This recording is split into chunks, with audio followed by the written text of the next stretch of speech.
make me. You know what? I've already lost lost my numbers shit this time. twice today. All right, while everybody comes in, and this is so it's still pretty. Janet, you want to go meet out? I just got talk in the hallway real quick. Sounds good. Sounds real I'll good. meet you right out there. Be right back. Great. This is so weird. I get left. Anyway, you guys go talk about things in the hallway. It's uncomfortable while they're out in the hallway talking about things. I still don't have a fucking email address for BimBI Studios. I don't think. I'm not sure. We'll find out. Is this live? Can you guys see me, hear me? Has anybody found me yet? I'm just rambling to my... Hello! Hey, look at that. Somebody found me. Because I was just rambling to myself all by myself in this room because everybody left me. Maybe no one's here. Maybe I'll just do the follow-up by myself. That might be fun. Uh-oh, my phone's going off too. Ahoy, friends. How you guys doing? Yeah. Hey, some of you are back. Some of you are gone. That didn't go well. Grayson, I'm sorry. Oh, there you are. There I am. I be here. Ahoy again. Ahoy? Ahoy. Ahoya. Chips Ahoya. Again. Oh, Janet, you're muted. There you go. Right. Now you're unmuted. It's good. Thanks for the reminder, buddy. I just was talking to myself. I'm just cussing that I still don't have an MBI Studios email address. And, Neither do I. Bullshit. This fucking Erica's got 4 of them or something. I don't know. What's that? 4 email addresses? Yeah. So about email addresses? Yeah. And people joined us again. Oh, we have people are back. I know. I was talking for a minute and then there was no comments. So I was like, uh-oh. I might just be talking into the... So I think we did that Handsome. right, at least. And the thing is still recording, so the pregame audio I can download off of this is pretty good. Guys, we're not going to jack around for too long with this before we start the show because we've got Janet's got an appointment. She's got a hard out, and I've got to apparently correct some spelling errors on the book report. What's it say? Did you get the not Erica email? Nope. Oh, is that what we were just responding to? I was just talking shit. Oh, That's what I do. It's really all I got. It's about all I got. I need to center myself. Feeling very stressy. I don't usually get stressed out. I'm just feeling just like anxious about everything right now. Jennifer, it came through. Thank you, Siri. You can just email me at janet@janetbarney.com. Yeah. What did they message it? Oh, probably something She wants important. to message me. That's the best place. You Don't guys message can me email on me. Facebook. I never ever remember. You guys it. can email me at zach@janetbarney.com. That's right. Somebody loves me. Yeah. Let me get that set up for you. Yeah. No problem. No problem at all. Happy to do it. She's happy to do it. Z to the Q to the M to the K. That's great, Danielle. I was going to say that Jennifer, if you can't reach Janet on that other email, go to his email her at janet@truthandjusticepod.com. That'd be so cool. That'd But be fine. I don't have that. Yeah. Who would I you don't email with have that? that. Who would you email with that? I mean, good question. Well, it depends on how involved I would get in, You know who I'm emailing with it right now? Fucking nobody. This just occurred to me. One thing that when I think about you contacting people, I forgot to text Scott, so I don't know. Okay, so he's definitely not. Yeah, he's definitely not coming. We were going to ask. I don't think he would have been able to anyway, but we'd wanted to ask. Shiloh would have loved to have been here. Unfortunately, she has a client right now, but she would have loved to have been here. We were going to kind of continue the conversation and talk about. I always get great recommendations from the docs. I feel like I've read like 3 or 4 books that they recommended, and I've watched some documentaries that they reviewed. And so we were gonna kind of keep the conversation going, but she can't make it. So yeah. So, and we didn't get a whole lot of no questions from you guys. So we're just gonna have a little chat about some true crime ethics. We have a couple Okay. great comments. We have a question, and then Shiloh said, I have a question for you guys to discuss in my absence. Excellent. So I have that too. So all right. So now I say goodbye to the pre-gamers. Bye, pre-gamers. Bye, pre-gamers. Thought we did that. No, we Oh. were saying goodbye to the live streamers. Well, now I said So bye twice. confusing. Now we're saying goodbye to the I pre-gamers. said bye twice. None of it matters. I never hit record on any of it. So none of that's true. And so now, Janet, we're going to hit record on this. Recording. Recording. 1, 2, 3.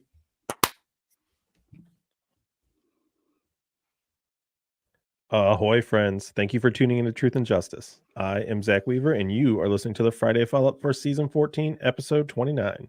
This week, we got to be a fly on the wall for Bob's discussion with Dr. Shiloh and Dr. Scott from the LA Not So Confidential podcast. It was a great wide-ranging conversation from ethics and true crime content creation to threat assessment, PTSD, and more.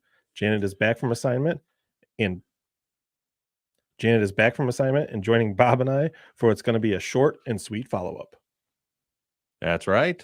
Thanks everybody for joining us today. Like I said, probably gonna be pretty short. And Janet has an appointment today, and that's why it doesn't matter to you guys on Friday. We're recording a little bit earlier than normal, and didn't get a whole lot of questions in from people. So, but Janet didn't get to be there for we were trying to get you on with the docs because I know you love them so much. I really do. Yeah, but this is good because I was the whole time I'm talking to them, I was thinking, I want to know what Janet thinks about this, and so we can have that conversation here. And Zach, I I also want to know what you think about it. Fine. Zach. It's fine. It's fine. I don't think we really have any housekeeping. There's nothing new. So I have something that you will not do for yourself. So next Thursday, May 30th, Bob is competing in the Funny Over 40 finals. He made it to the finals. He's there, Underground Laugh Lounge. It's a Thursday. Get your tickets. You can get them at undergroundlaughlounge.com. Come out and support Bob. He doesn't want me to do that, but I'm doing it anyways. Thanks, guys. Come on, hear me tell silly jokes. Lose all respect for me. Thanks a lot, Zach. Yeah, that's going. Other than that, I don't think there's any. Yeah, past that, there's not any other housekeeping. We're still plugging along, just trying to for you guys right now. If you're listening to that, I know if you're watching live, you know this. If you're listening to this, I seem a little frazzled. I am a little frazzled. This is the last 2 weeks of school for my daughter, who's a senior, and it's the last couple weeks of school at where I'm teaching with so there's like all this graduation stuff and honor ceremonies and senior nights at the softball game, and I am just running in freaking circles right now trying to keep up with everything. So yeah, if I seem frazzled, it's only because I am.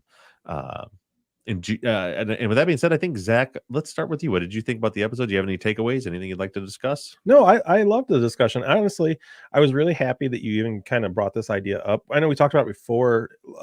Friend of the show, Maggie Freeling, we talked about her podcast a long time ago, and she had the issues of she thought that her subject may actually be guilty, right? And we discussed that idea before. So I really like the idea of the ethics and really reporting on what's true.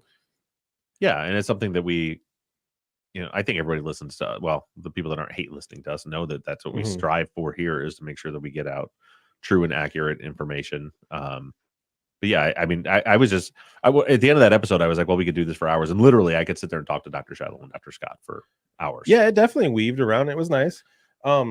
The threat assessment stuff was really interesting, honestly, too, because I guess I hadn't really thought about that in a school environment, which makes perfect sense. But I never thought about it being in a school environment. Yeah. And then you stepping up and talking about that, you're like, well, this is actually something that's been in my mind because of being a teacher lately. Right. So I thought that was pretty neat.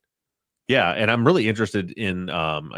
Shiloh sent me some stuff about that organization because and I don't know. I'm new, and so I don't necessarily know what's all there. So all this stuff may be in place, but it just doesn't. It seems like it would be a great idea to have somebody at the school that is like very well versed in threat assessment and stuff like that to make sure that we're keeping everybody safe. Janet, what did you think? I didn't know if Zach had something else to say, so I didn't want to cut him off. Oh, I could jump in. It's fine. Great. No, I thought it was great. I feel the same way. I'm always interested in where their heads are and where your head is. And so it's always such an interesting conversation when you have them on.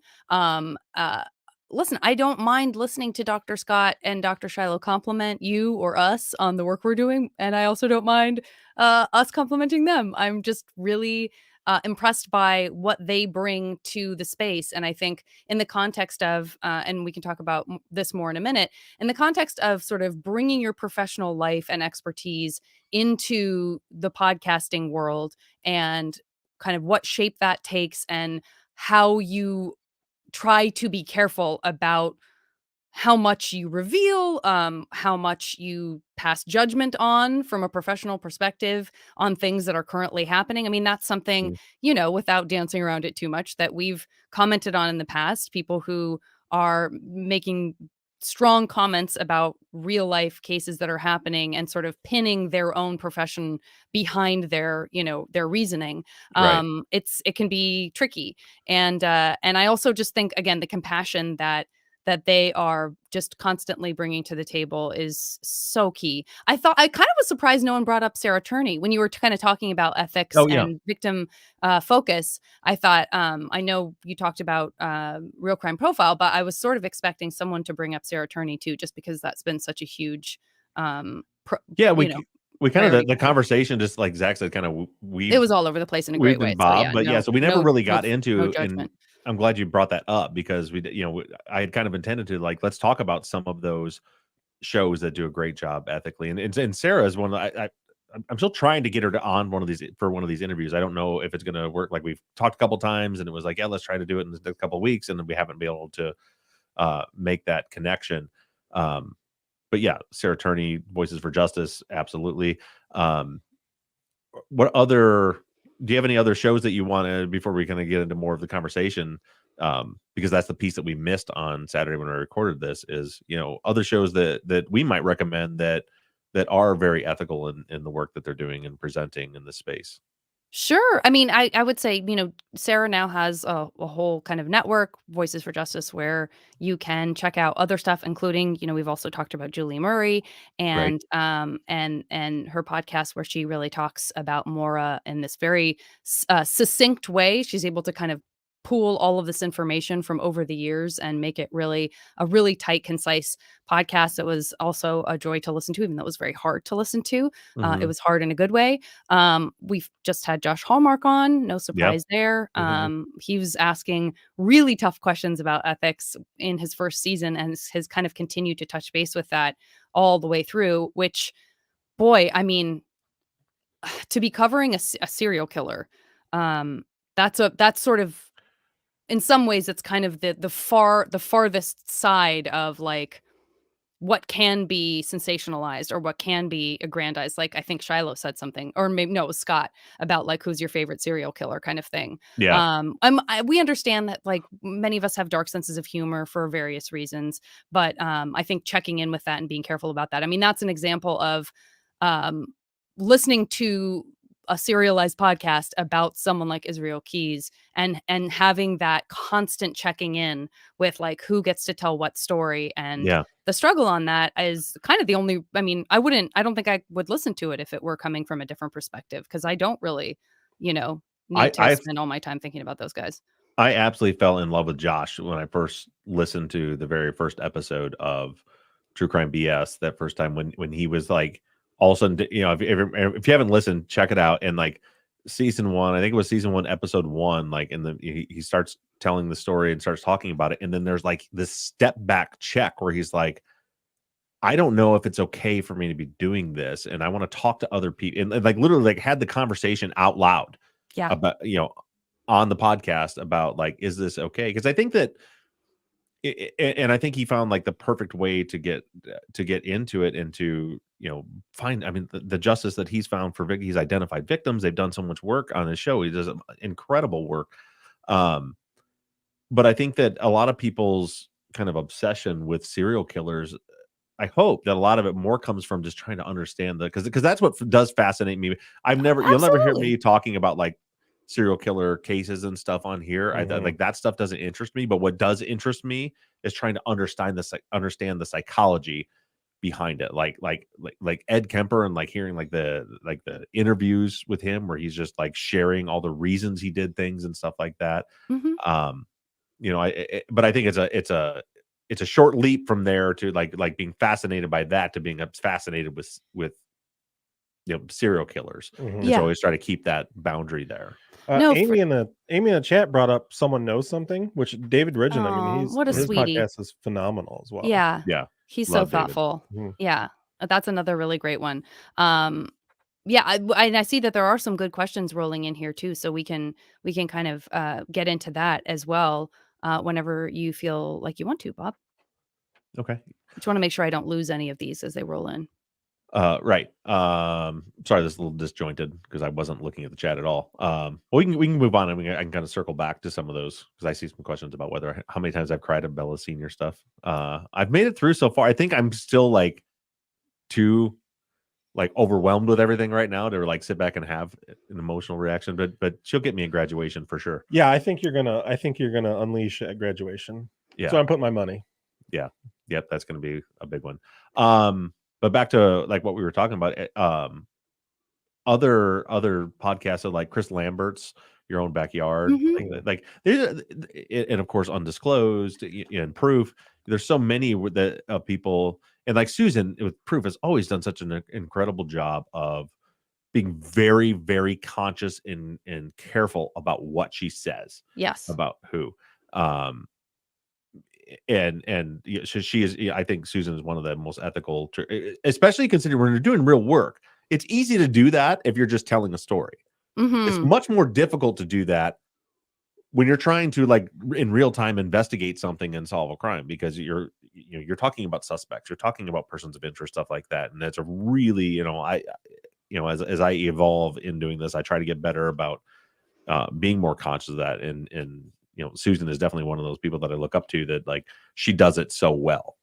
Yeah, absolutely. Oh, I was going to go back really quickly to something that we were talking about when you said, understanding the mentality and understanding the psychology behind choices that are made, not just with, serial murderers, but also with people who commit criminal acts against others in general. And I really liked what you guys were talking about when you said, we worry. I'm badly paraphrasing, but the idea of worrying and feeling a lot of empathy for a child who's neglected or who's abused, but then you know, also being in a situation where you define someone as a monster for doing monstrous acts, but that person oftentimes is that child that Right. we have. I just think that's really complicated, and Well, everything is so complicated. Even I yeah. didn't even think about that when you started talking. My brain was trying to figure out where you were going with it, and my mind was going to what the heck was the podcast? Oh, Do No Harm. That show that was it Mike Hixabaum, I think, was a few years ago.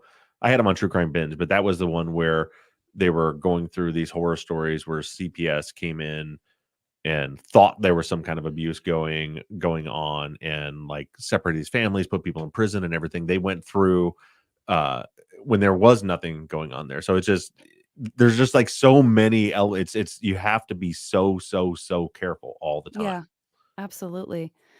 Let's look up going back to threat assessment, because that's part of part of the conversation as well. Ken says, in the world of threat assessment, how do you feel about bullying? I'm in southwestern Pennsylvania, and bullying is still a big issue. I don't know if you have specific thoughts on that, Bob, from a school perspective, but also I'd love to hear from you both as parents. Yeah, I mean, it still goes on, and I say from being in the schools, I've dealt with it with my kids in the past. It's all the schools are pretty good about having a no bullying policy, but when incidents are occurring, it's not always. I've just seen it where it's just not that easy to navigate. It's tough. I've seen situations where it was this is actually going on, but they're doing it in such a way that the person that's saying the things, because a lot of it is not. I feel like there's less physical bullying going on now than there And was more when cyberbullying. I was kid. Mhm. Well, cyberbullying, it's. I mean, I've seen where all somebody has to do is go in and just start a rumor, Yeah.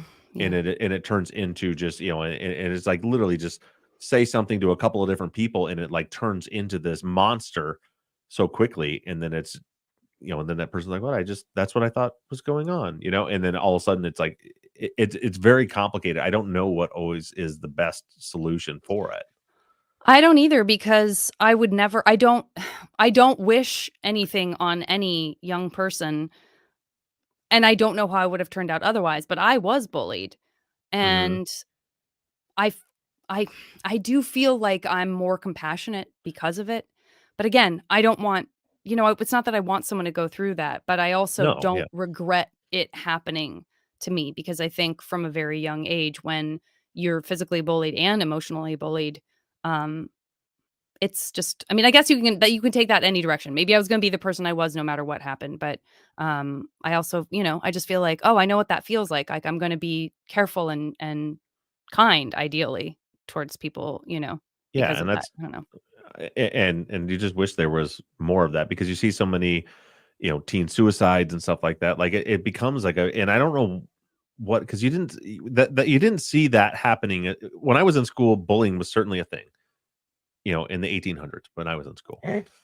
Um, but 1900s. again, it was usually physical, but there was no social media, there was no texting, there was no cell phones. Like things couldn't spread real quick, right? Yeah. As far as like like rumors starting and things like that. But it was more physical bullying, and it was almost like that was easier to handle. It was very direct. It was very like you see what's happening. It's been reported what happened.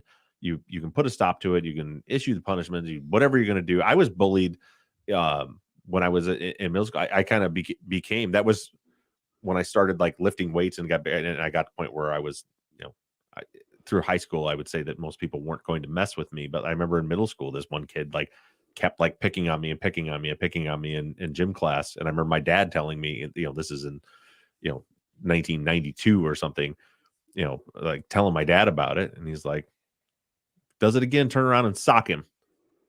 Don't take that shit from him. That was, Yeah. how things were handled in my household back Right. then.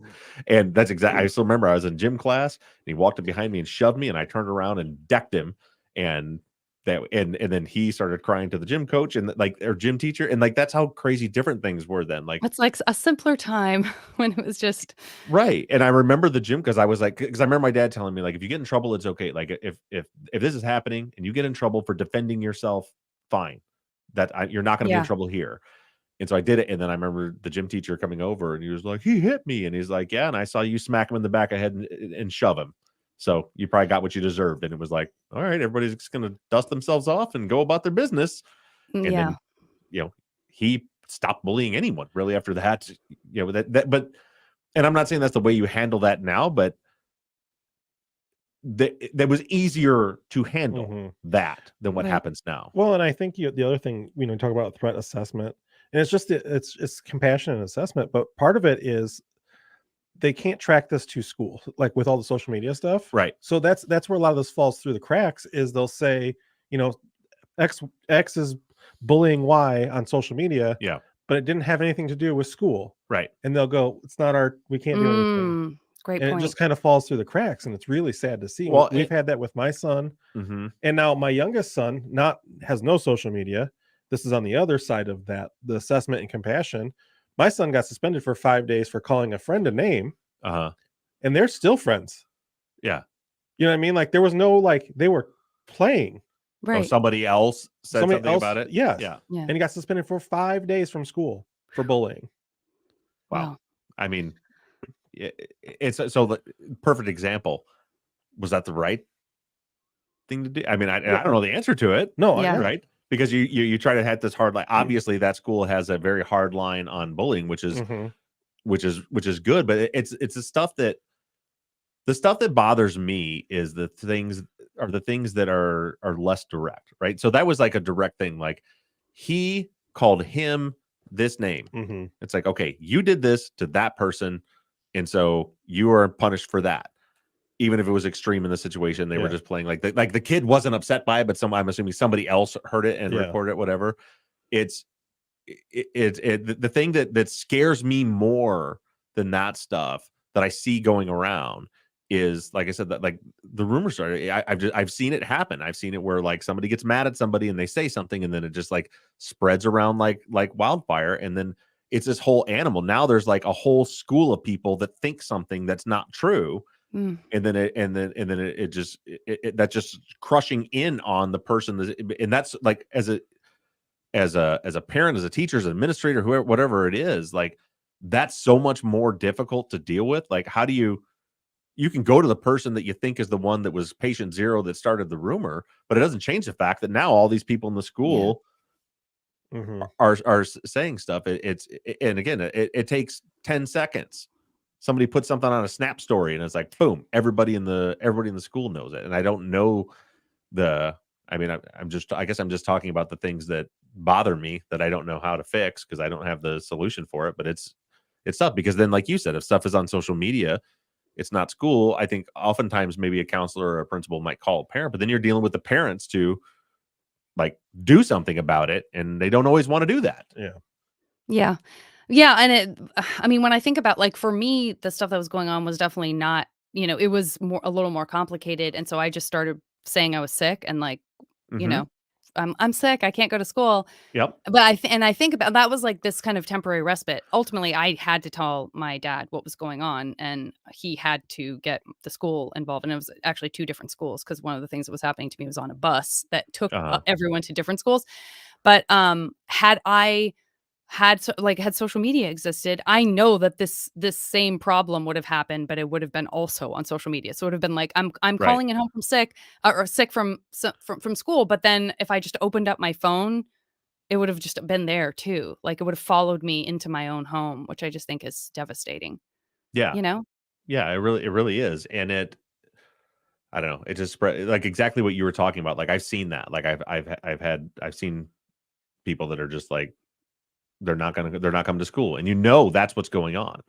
But they're Yeah. not saying it because they're just trying to avoid it. I've had it with my kids in situations where there've been stuff like this going on where they just didn't want to. It was like this constant like school anxiety. Don't want to go to school. Don't want to go to Yeah. school. And then as parents, you're trying to like, tell me what's going on. I know you're not sick. I know there's a reason you're avoiding school. Tell me what. And it's very difficult sometimes to draw that stuff up. So I guess the takeaway is teach your kids to be nice, kind human beings. Have good communication with your kids. Ideally, we all want our kids to feel like they can come to us and talk to us, which is something that you talked about experiencing as a teacher.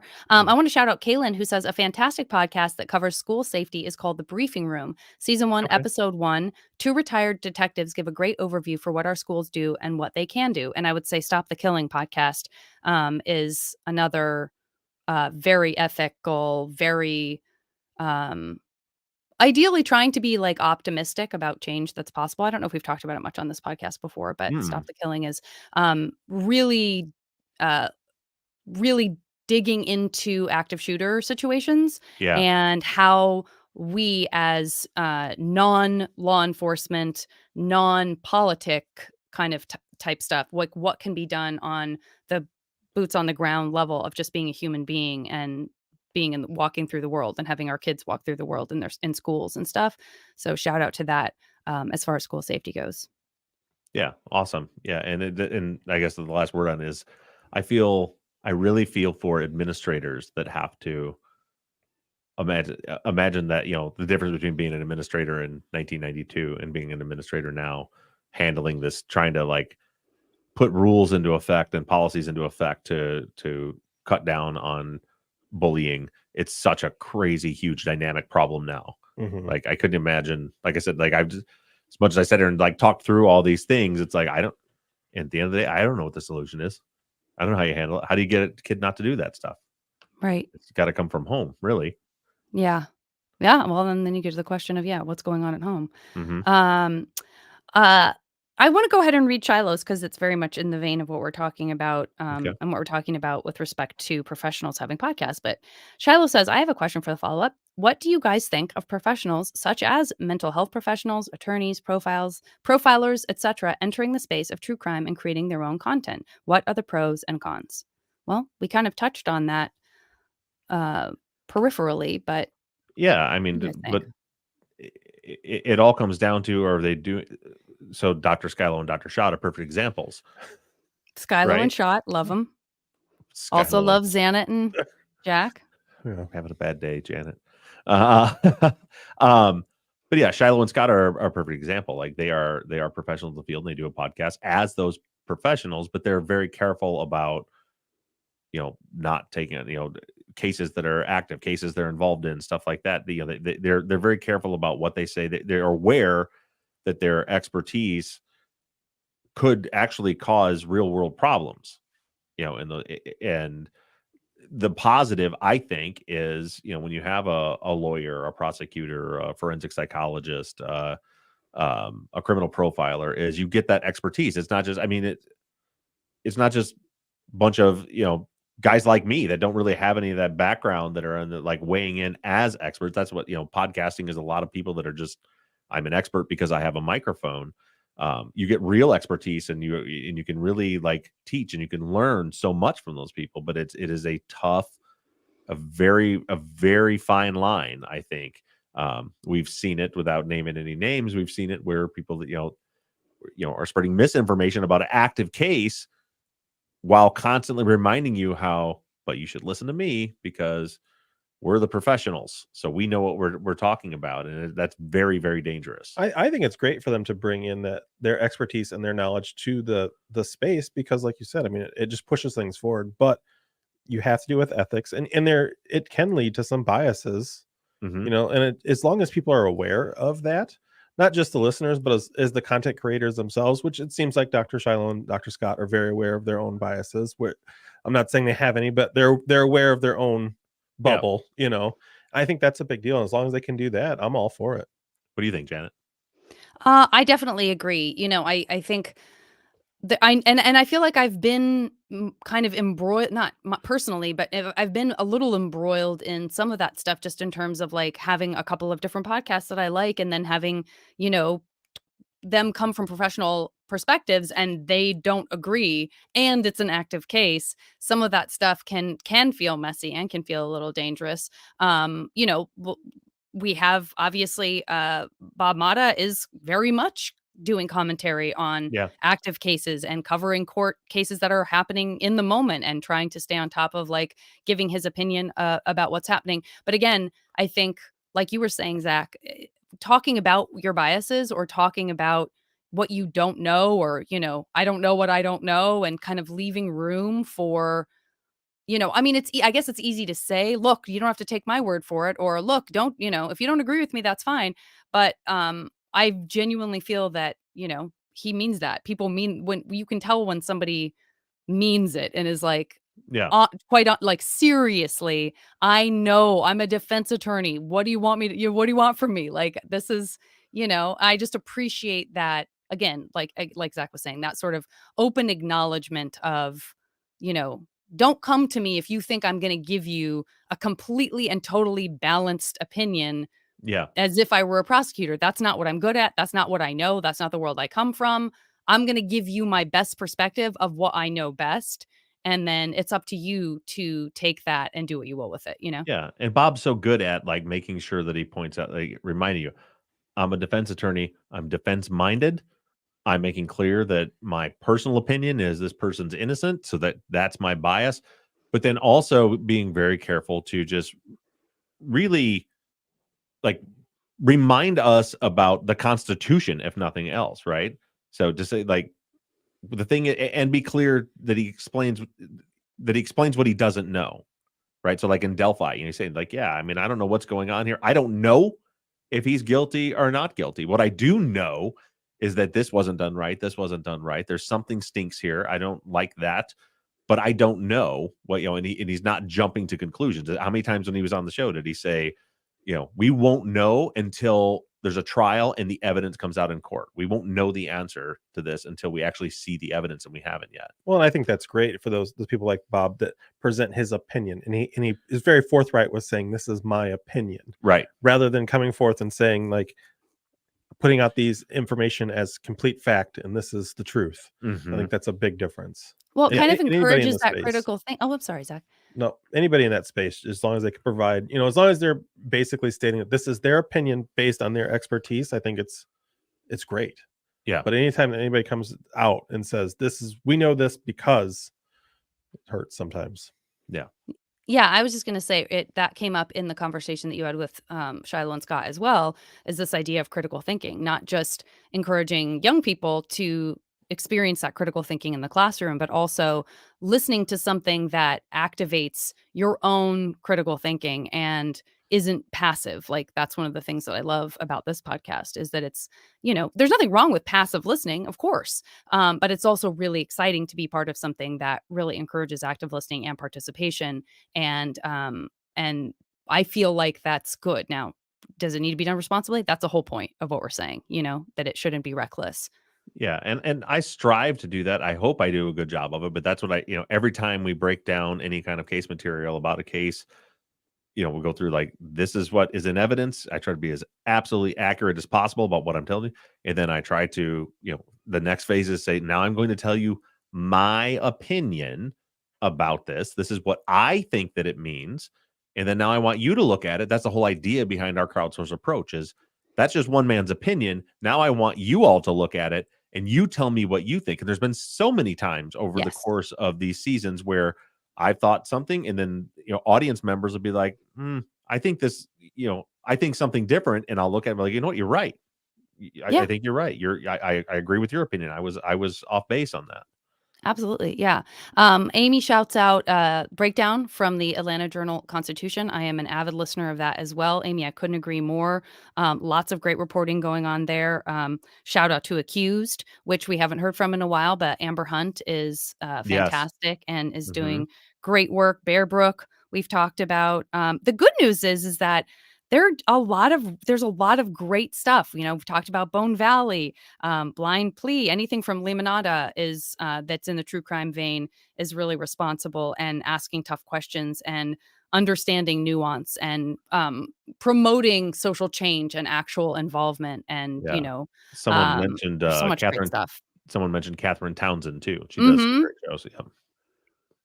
I mean, I feel like when I started listening to your podcast, Bob, I can't say that I feel like there was much responsible. You know what I mean? Like, I just didn't feel like there was that much, and it's been cool to see the market, which got flooded in general, but that Yeah. does mean that like more responsible, thoughtful, compassionate stuff is happening.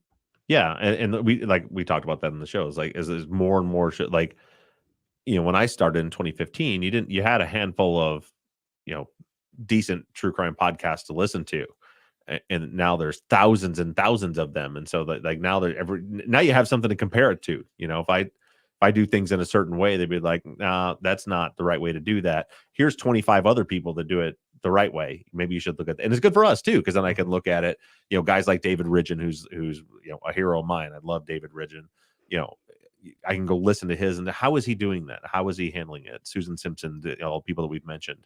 Like I mentioned on the show, Jim with Real Crime Profile. Like I remember when he started doing that, his name was, and like, you need to say the victim's name. And I just remember him making that point about it, and it was jarring. That's how I ended up doing the West Memphis 3 case. Mhm. It was, Jim was really pushing that every time they did an episode about like, we need to be talking about the victims, say the victim's name. We need it. And then I had that in my head when I watched the Paradise Law series, and I got to the end and I was like, I don't know their name. I mean, they said them in there, obviously, but I was like, they didn't say them enough that it committed even to my mind what their names are. I know what every one of the suspects' names are, Right. but I can't remember the boys' names.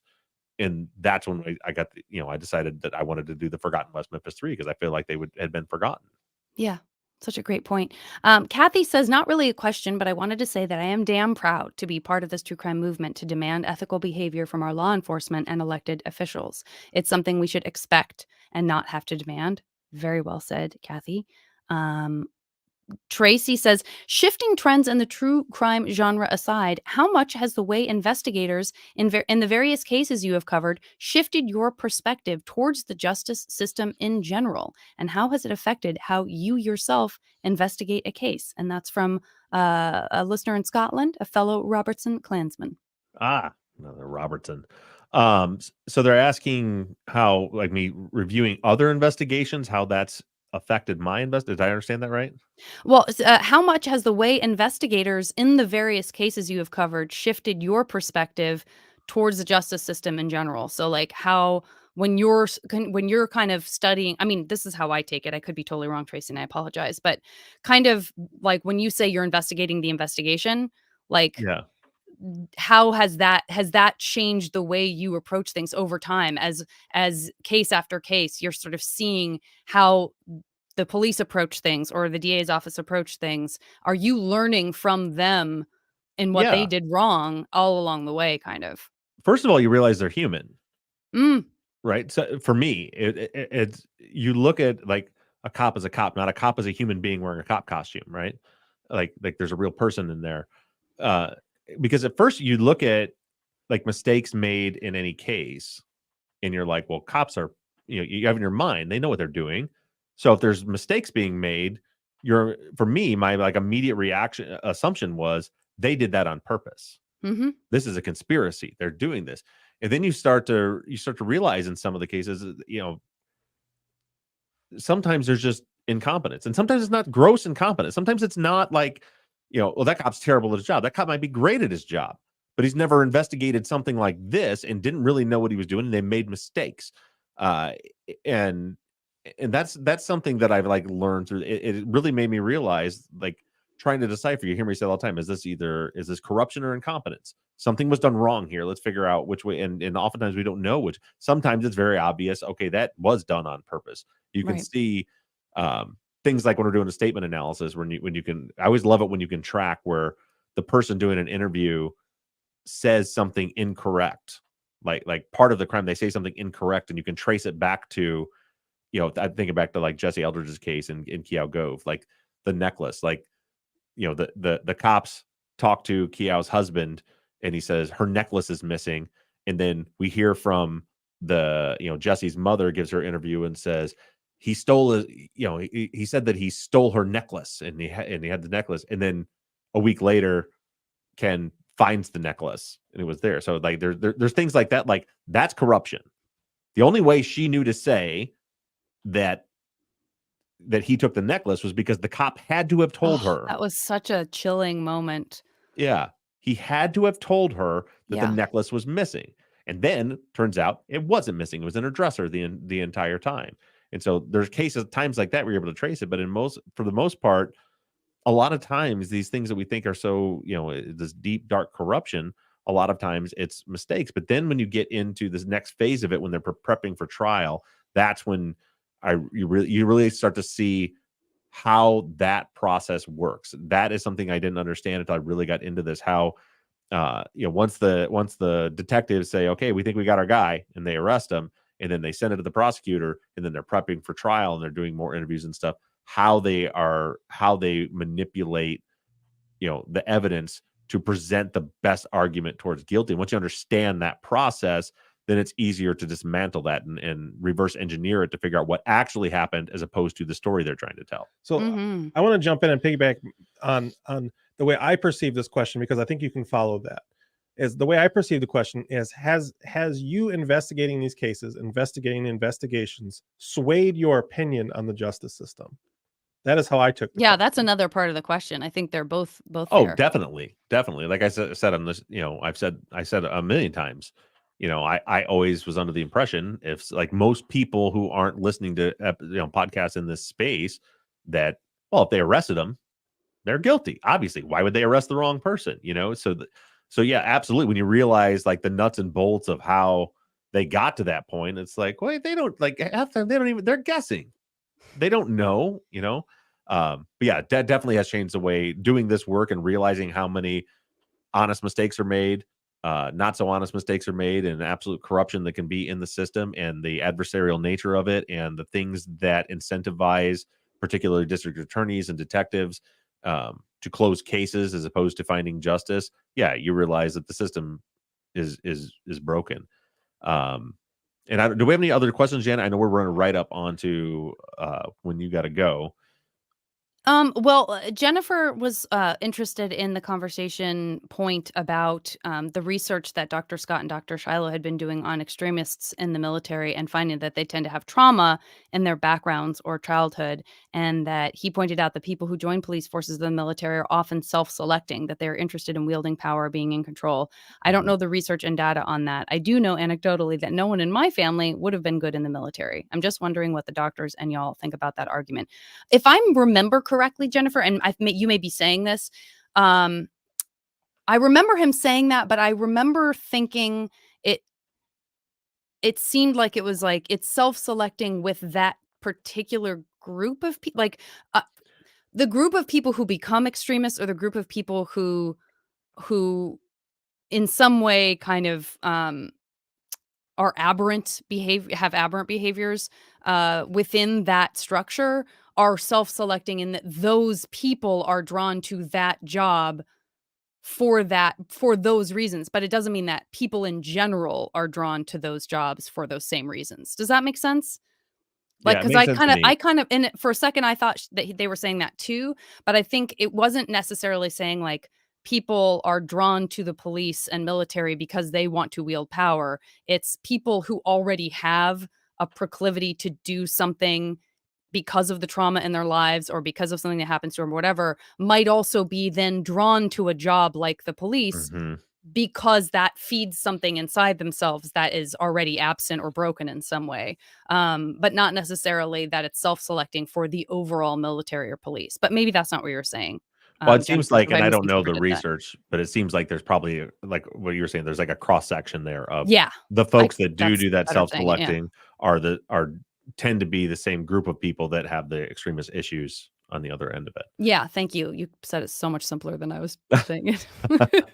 Cross section. And with that said, we're all running around like crazy, chasing our tails. We're gonna go ahead and wrap this thing up for today. Coming on Sunday, tune in. I'm interviewing, and for you patrons, if you hear this first thing on Friday morning, be on the lookout for a link about 10 a.m. Eastern time on Friday. I'm going to be interviewing Shane Waters from the Foul Play podcast. Also has a connection with the Murder 101 podcast, where we talked to Alex Campbell a few weeks ago. Excellent. So patrons can always join those interviews live. That'll be about 10 o'clock in the morning on Friday, and everybody will hear that interview on Sunday. Thanks for joining us. Thanks for joining live, and thanks for listening. Talk to you guys next week. Thanks, everybody. Bye, guys. I'm going to stop on the record button. I got to pee so bad again. I had so much water. I'm sorry. We had a short Staying episode. hydrated. We had a short episode and still couldn't make it. Yeah. Dun, dun, dun, dun. Dun, dun, dun, dun. I knew I wanted to bring Kathy, up I this. just am reading your post about Jesse. Ugh, I'm sure. Oh, it's so depressing. It's so hard. Yeah. That feeling of knowing you're in the right, and knowing that the information is there, and then feeling like you don't have power in the situation, is kind of my worst nightmare. I mean, it's just, I know it's so hard to stay positive. It's tough. It's really tough. And I think, Susan Simpson brought it up too about, she said it in the podcast, and I hope people caught it when she said something. They said that, one of her cases was only 2 years in. She's like, well, that's nothing. That's no time at all. Like, Yeah. And it just takes forever. Yeah. Forever. Are you back? I'm back just in time to let JV go. You got to go take Can't care wait. of business. Thanks for joining us. We got it, even though we ran you right up into your deadline. And make sure there's nobody on your roof before you leave. Yeah, everybody on the live stream. You guys have a good. All right, my brain's doing 7 things right now, and one of them is not properly ending the live stream. So bye, guys. Bye, everybody. Bye, guys.